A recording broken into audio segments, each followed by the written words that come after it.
السلام علیکم ورحمۃ اللہ وبرکاتہ۔ الحمد للہ رب العالمین، والصلاة والسلام علی سید الانبیاء والمرسلین وعلی آلہ واصحابہ اجمعین، اما بعد فاعوذ باللہ من الشیطان الرجیم، بسم اللہ الرحمن الرحیم۔ واتبع سبیل من اناب الی، صدق اللہ العلی العظیم وصدق رسولہ النبی الکریم۔ انتہائی ادب و احترام کے ساتھ حضور سید المرسلین، خاتم الانبیاء، شفیع المذنبین، رحمت للعالمین، خاتم المعصومین، راحت العاشقین، صلی اللہ تعالی علیہ وآلہ واصحابہ وبارک وسلم کی بارگاہ میں اپنی غلامی کا ثبوت دیں، اور جس طریقے سے میں پڑھا ہوں میرے ساتھ مل کر حضور دل کے ساتھ نذرانہ محبت پیش کریں۔ الصلاۃ والسلام علیک یا رسول اللہ، الصلاۃ والسلام علیک یا حبیب اللہ، الصلاۃ والسلام علیک یا نبی اللہ، وعلی آلک واصحابک یا نور اللہ، صلی اللہ تعالی علیہ وسلم۔ ایک تم دنیا میں رہ کر تاریک دنیا رہے، رہ کے دنیا میں دکھائے کوئی دنیا چھوڑ کر، متقی بن کر دکھائے اس زمانے میں کوئی، ایک میرے مفتی اعظم کا تقوی چھوڑ کر۔ دوستان محترم، شہزادہ اعلیٰ حضرت تاجدار اہل سنت حضور سیدی آقائی و مولائی سرکار مفتی اعظم مصطفیٰ رضا خاں علیہ الرحمہ کا عرس مبارک 14 محرم کو گزرا ہے، یعنی کل کے دن۔ آج کے سنی اجتماع میں ہم ان کی سیرت اور سوانح کے چند گوشے آپ کے سامنے رکھنا چاہتے ہیں۔ بہت ساری ضروری اور کام کی باتیں حضرت مولانا جابر صاحب قبلہ ریحانی سے آپ نے سماعت کی ہیں۔ واقعی میں ان باتوں کو یاد رکھنے کی ضرورت ہے، اور میں دیکھتا ہوں کہ جہاں بچیاں پیدا ہوتی ہیں تو جیسے حضرت نے حالات بتائے، تو آپ بھی وہاں خبر لینے کے لیے جاتے ہیں، انہیں کچھ گفٹ تحفہ دینے کے لیے جاتے ہیں، تو یہ کچھ حدیثیں آپ لوگ یاد کر لو۔ یہ بیان اپلوڈ ہوگا چینل پر، اس کو یاد کر لو۔ وہابی دیوبندی کیا کرتے ہیں؟ وہ یہی تو کرتے ہیں۔ کوئی انہیں گہرائی والی باتیں یاد نہیں ہوتی، ان کے مولویوں کو بھی عقیدوں کا پتہ نہیں، میرا تجربہ، مگر وہی چلوں میں جاتے ہیں، دو حدیث ان کو یاد کرا دیتے۔ اب وہ بندہ کسی کے یہاں جاتا ہے خبر لینے کے لیے، وہی 2 حدیث سنتا ہے، یار یہ بہت سدھر کے آیا۔ تو یہ 10-12 سال مجھے جمبو سر میں اجتماعات کرتے کرتے ہو گئے، میری داڑھی بھی اب سفید ہونے لگی۔ یہ علماء محنت کر رہے ہیں، کتنی تعداد میں لوگ موجود ہیں، آپ بھی دیکھ رہے ہیں۔ تو خیر، ان علماء کی صحبت میں بیٹھنا، ان کے ساتھ بیٹھنا، میں خود شرف کی بات سمجھتا ہوں۔ تو اب آپ لوگ محسوس کرو۔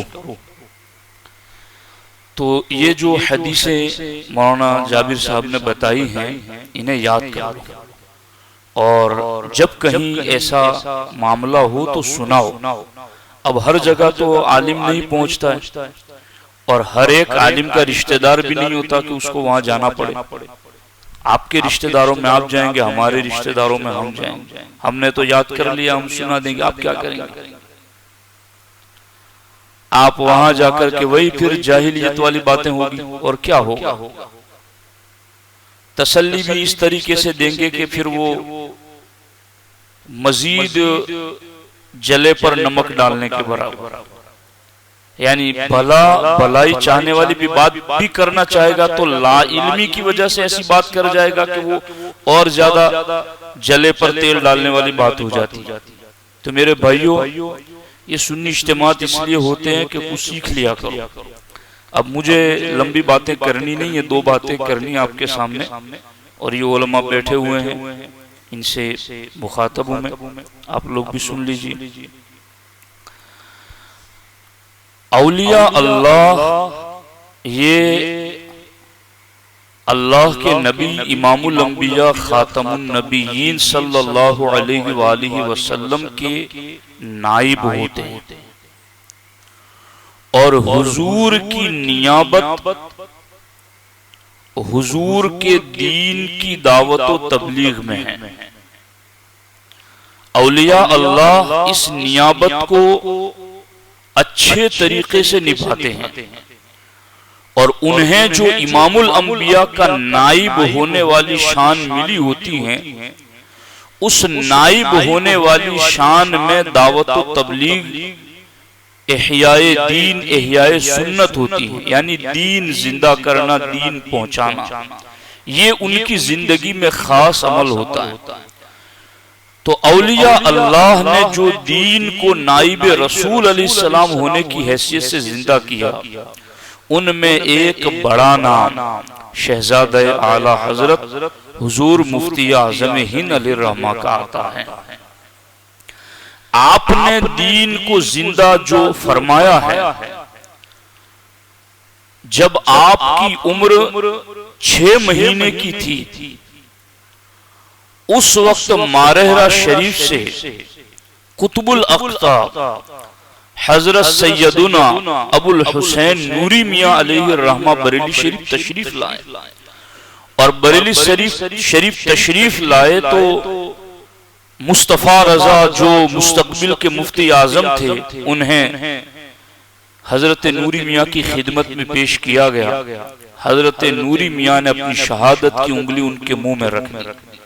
سرکار نظمی علیہ الرحمہ فرماتے ہیں، یہ نوری گھرانے کے نوری فرد کی نوری انگلی تھی، اور لوگ دیکھ رہے تھے بچہ انگلی چوس رہا ہے، حقیقت میں یہ نوری گھرانے کے نوری فرد نوری خاندان کا فیض انگلی کے ذریعہ سینے میں انڈیل رہے تھے، اور اس کے بعد فیض عطا کر کے اعلیٰ حضرت کی خدمت میں کہا کہ وَجْعَلْ لِي وَزِيرًا مِّنْ أَهْلِي کی تفسیر مقبول ہو کر تمہاری گود میں آ گئی۔ یہ فرما، یہ کیا ہے وَجْعَلْ لِي وَزِيرًا مِّنْ أَهْلِي؟ موسیٰ کلیم علیہ السلام تنہا فرعون اور فرعونیوں کے مقابلے میں حق کی دعوت کے لیے ڈٹ گئے، مصائب، تکالیف، آزمائشات سامنا کیا، اللہ کی بارگاہ میں دعا کی، اللہ میرا کوئی مددگار پیدا کر دے، اور وہ بھی میرا بھائی ہارون ہو، اس کو میرا وزیر بنا دے، کئی نسبحک کثیرا ونذکرک کثیرا، تاکہ ہم دونوں مل کر کے دعوت و تبلیغ کا کام کریں، دین کا پیغام پہنچائے، تیرا پیغام پہنچائے۔ اے اللہ میرے بھائی ہارون کو بھی میرا وزیر بنا دے۔ اللہ تعالیٰ نے موسیٰ کلیم علیہ السلام کی دعا پر جو فیصلہ اس نے ازل سے فرمایا تھا، اس کا اظہار موسیٰ کلیم علیہ السلام کی دعا پر اللہ نے حضرت ہارون کو نبوت عطا فرما کر کیا ہے۔ حضرت ہارون علیہ السلام کو ان کا وزیر بنایا، نبوت عطا فرمائی، اور پھر دونوں نے مل کر کے اللہ کا پیغام پہنچایا۔ اعلیٰ حضرت نے بھی دعا کی تھی، اے اللہ مجھے ایسی اولاد سے سرفراز فرما جو عرصہ دراز تک تیرے دین اور تیرے بندوں کی خدمت کریں۔ اولاد مانگی کس لیے؟ تیرے دین کی خدمت کریں، تیرے بندوں کی خدمت کریں۔ یہ دعا مانگنے والا جو ہے وہ قطب الارشاد ہے، اور جو وجعل لی وزیرا من اہلی کی تفسیر مقبول ہو کر گود میں آنے کی بشارت دے رہا ہے وہ قطب الاقطاب ہے. دو قطب بشارتیں دے رہے. علماء توجہ فرمائیں اس پر. 6 مہینے کی عمر میں وجعل لی وزیرا من اہلی کی تفسیر مقبول ہو گئی اور آپ کو بشارت دی جا رہی ہے.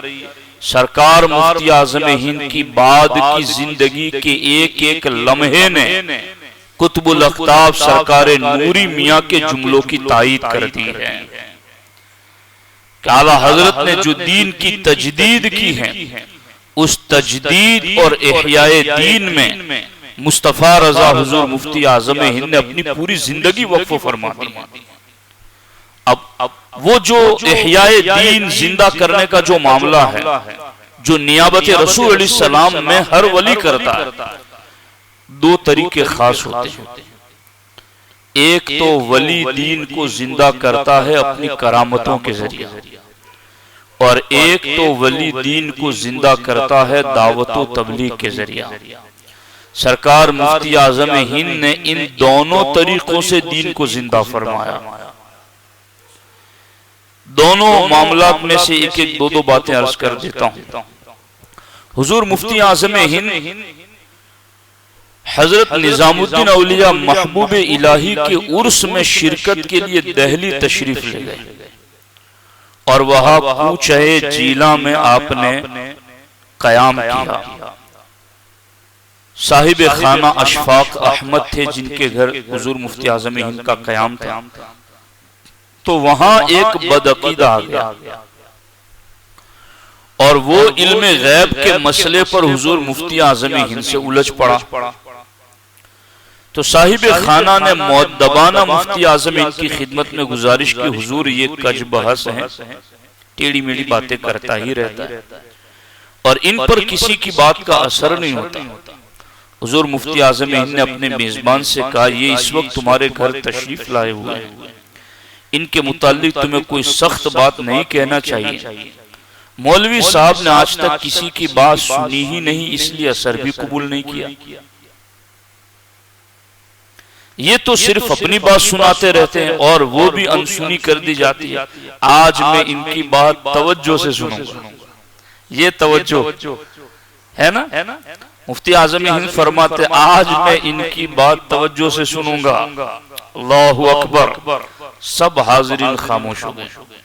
مولوی سعد الدین امبالوی ان کا نام تھا جو بدعقیدگی میں مبتلا تھے.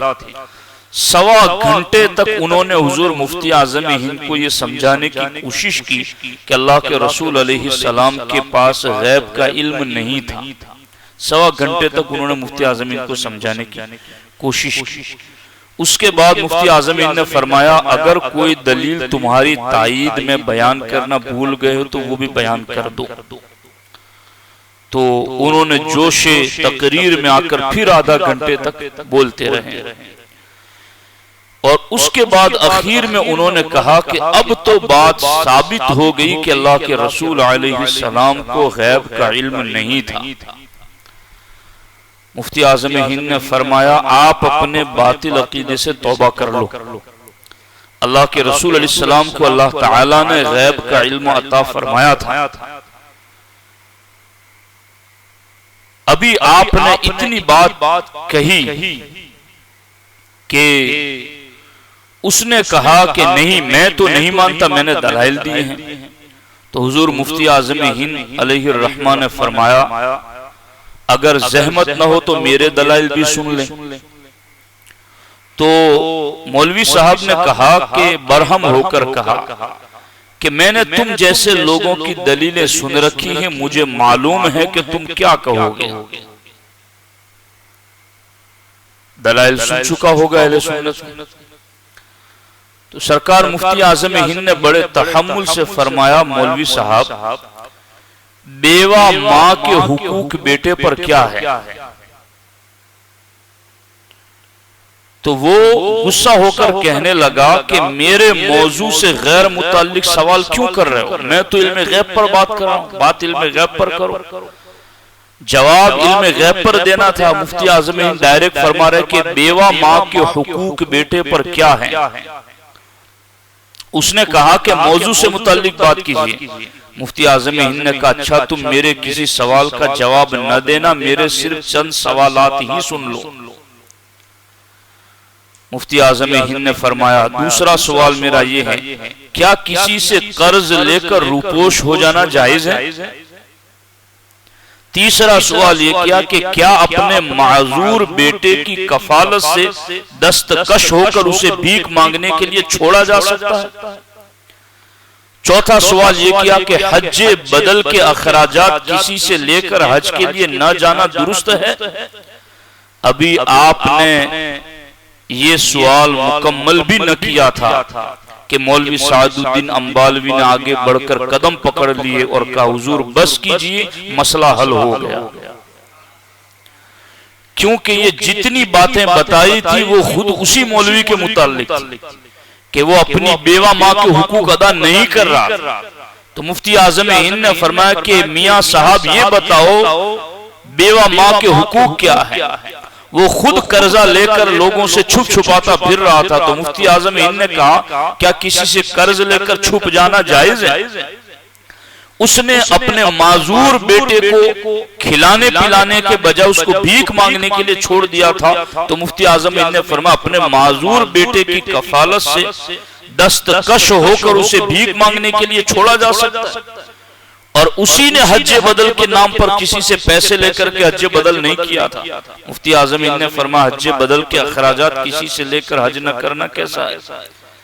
تو چونکہ یہ ساری باتیں غیب کی باتیں تھیں اور تمام باتیں حضور مفتی اعظم ہند نے بتا دی اور ابھی اور بتانے والے تھے کہ وہ مان گیا کہ مسئلہ حل ہو گیا، قدموں کو چوم کر اس نے کہا 14 صدیوں بعد ان کے غلام کے پاس غیب کا علم اتنا ہے تو نبیوں کے امام کے پاس کتنا ہوگا۔ وہ بدعقیدگی سے توبہ کر کے صحیح العقیدہ سنی مسلمان ہو گئے۔ تو مفتی اعظم ہند علیہ الرحمن نے یوں اپنی کرامات کے ذریعہ بھی سینکڑوں لوگوں کو دائرہ اسلام میں دائرہ اہل سنت میں داخل فرمایا۔ ایک تو آپ کا یہ طریقہ تھا اور دوسرا آپ کا طریقہ دعوت و تبلیغ کا وہ تھا جو آپ اپنی زبان فیض ترجمان سے حکمت بھرے جملے بولتے تھے، واعظ و نصیحت کرتے تھے اور قلم کے ذریعہ کتابیں لکھ کر کے دعوت و تبلیغ کرتے تھے۔ اب میں چونکہ وقت بھی کافی ہو گیا تو میں کیا پڑھ کے سناؤں؟ سن لیجئے کچھ۔ میں ان جملوں کو پڑھتے ہوئے آج کے حالات کو دیکھو۔ سرکار مفتی اعظم ہند کی ولادت ہجری سن 1310 میں، یہ 1445 چل رہا ہے، 46 ہو گیا محرم میں، یعنی تقریباً 135 سال پہلے کی، لگ بھگ 100 سال تو کمپلیٹ ہے ہی ہے۔ 100 سال پہلے ہندوستانی مسلمانوں کے حالات مفتی اعظم ہند نے کیا بیان کیے تھے؟ ڈھونڈو ان بزرگوں میں اپنے آپ کو، ڈھونڈو تلاش کرو اپنے آپ کو ان بزرگوں کے قلم میں، ان کے رشحات قلم میں، ان کے فیض اور نور جملوں میں اپنی کائنات کو تلاش کرو کہ ہم کہاں ہیں۔ مفتی اعظم ہند فرماتے ہیں میں مدتوں سرگردہ رہا اور اس مسئلے پر غور کرتا رہا کہ مسلمان باوجود اسلام کے پستی و تنزل اور قہر مذلت و تزلزل میں کیوں ہیں؟ میں اس نتیجے پر پہنچا، یہ نتیجے پر پہنچنے کی بات کرنے والے اپنے وقت کے غوث ہیں۔ فرماتے ہیں میں اس نتیجے پر پہنچا کہ جو کچھ ہے اپنا ہی کرتوت ہیں، جو بویا وہ کاٹ رہے ہیں، جو مصیبت ہم پر آئی یا آئے گی وہ سب اپنے ہاتھوں ہی لائی ہوئی یا ہوگی۔ ہاں اوامر الہی سے غفلت کا پھل اور احکام شریعت حضرت رسالت پناہی سے بے پرواہی کا ثمرہ ہے۔ سچ کہوں آج کل مسلمانوں کی یہ حالت نہیں کہ اعمال تو اعمال، عقائد سے بھی خبردار نہیں، جیسے انہیں ان سے کچھ سروکار ہی نہیں، اعمال اور عقائد سے انہیں کوئی سروکار ہی نہیں، اور امر کی بجا آوری سے اجتناب و نفرت، نواہی کا ارتکاب با رغبت۔ آج مساجد نمازیوں کی کثرت کی بجائے قلت سے تنگ، رمضان مبارک روزہ داروں کی تلاش میں دنگ، آپس میں وداد و خلوص و رشک و اتفاق کی جگہ بغض و حسد، شقاق و نفاق کی گرم بازاری، غیروں سے میل جھول، پیار و محبت و یاری، کافر و مشرکوں سے ریت ہیں، ملحدوں سے پیت ہیں۔ یہ حالات ہمارے۔ ایک طبیب حاذق، ایک ماہر ڈاکٹر، اسپیشلسٹ، وہ تین چیزیں کرتا ہے۔ پہلے تو مرض کی تشخیص کرتا ہے، یعنی مرض متعین کرتا ہے کہ بیماری یہ ہے یا کوئی اور ہے۔ وہ چاہے رپورٹ نکلوانے ہو، بلڈ ٹیسٹ کرنا ہو، یہ ٹیسٹ وہ ٹیسٹ، وہ سارے ٹیسٹ کر کے پہلے بیماری فکس کرتا ہے کہ ہاں یہی بیماری، پھر اس کے بعد اس بیماری کی دوا کرتا ہے، اور پھر اس کے بعد اس بیماری سے بچنے کے لیے پرہیز بتاتا ہے۔ ماہر ڈاکٹر یہ تینوں کام کرتا ہے۔ حضور مفتی اعظم ہند نے پورے ہندوستانی مسلمانوں کے لیے جو گراوٹ، ذلت، پستی، تنزل اور انحطاط، اس کی وجہ بھی ذکر کی، اس کا علاج بھی ذکر کیا، اور ساتھ میں پرہیز بھی بتایا، اور اتنے مختصر جملوں میں کہ دعوت و تبلیغ کا حق ادا فرما دیا۔ قیامت تک بعد میں آنے والے متعلقین اور متوسلین کے لیے بھی یہ جملے رہنما ہیں۔ میں نے ایک رسالہ لکھا ہے، صوفیہ کا ہمنشیں کون؟ اس میں یہی بات میں نے ثابت کی ہے کہ آج تو مجھے اور آپ کو مفتی اعظم ہند کی سنگت نہیں مل رہی، مگر مفتی اعظم ہند کے فرامین تو کتابوں میں لکھے ہوئے ہیں۔ ان کی باتوں پر جو عمل کرے گا وہ انہی کے ساتھ بیٹھا ہوا ہے۔ ان کی یہ باتیں دعوت و تبلیغ کے معاملے میں آپ یہ اپنے جذبات اور احساسات رکھتے تھے۔ اللہ اکبر، اللہ اکبر، اللہ اکبر۔ ایک مرتبہ رامپور سے بریلی شریف کار سے تشریف لے جا رہے تھے، کسی نے دوران گفتگو کسی پنجابی کو سردار جی کہہ دیا۔ لوگ کتنا نارمل سمجھتے ہیں سردار جی کہنا،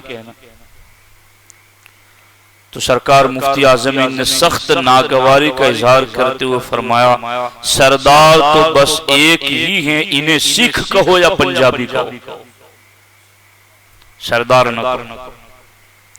اور دوسری جگہ کوئٹہ کے ایک صاحب بڑے گنگرج کے ساتھ تقریر کر رہے تھے جلسے میں، اور دوران تقریر گورنمنٹ کی تعریف کرتے ہوئے کہنے لگے، ہماری سرکار، ہماری سرکار۔ حضور مفتی اعظم ہند اسٹیج پر موجود تھے، فوراً ٹوکتے ہوئے فرمایا، گورنمنٹ کہو، سرکار تو بس ایک ہی ہے، مدینے کی سرکار۔ کیا جہالت کے اندھیروں میں بھائیوں میرے یہ پتا چلے، میں تمہاری توہین نہیں کر رہا ہوں، اندھیروں میں خود بھی ابھی اندھیرے راستے میں چلوں گا تو میں ڈاواں ڈول رہوں گا، کہاں میرا پاؤں کیچڑ میں پڑ جائے گا، پھسل جائے گا، مجھے خود نہیں پتا چلا۔ دین کے معاملے میں صراط مستقیم بھی ایک رستہ ہے۔ یہ صراط مستقیم کیا ہے؟ یہ ایک راہ ہے، راہ ہدایت، اس پر بھی اندھیرا ہے، اور وہ اندھیرا جہالت کا اندھیرا ہے، اور اس جہالت کے اندھیرے میں چلو گے تو ڈاواں ڈول ہی رہو گے۔ تو میرے بھائیوں، علم دین کی طرف آؤ۔ حضور مفتی اعظم ہند اس طرح سے اتنی باریک باتیں فرمایا کرتے تھے، اور اس کے علاوہ اور بھی بہت ساری باتیں ہیں۔ اسی پر میں گفتگو کو ختم کرتا ہوں۔ اللہ کریم کی بارگاہ میں دعا ہے، اللہ جل شانہ اپنے حبیب پاک علیہ تحیت و ثنا کے صدقہ و طفیل ہمیں ان بزرگوں کی اطاعت اور پیروی کی توفیق عطا فرمائے، ان کا مشن لے کر زندگی کی آخری سانس تک چلنے چلانے کی توفیق عطا فرمائے۔ السلام علیکم ورحمۃ اللہ وبرکاتہ۔ صلاۃ السلام۔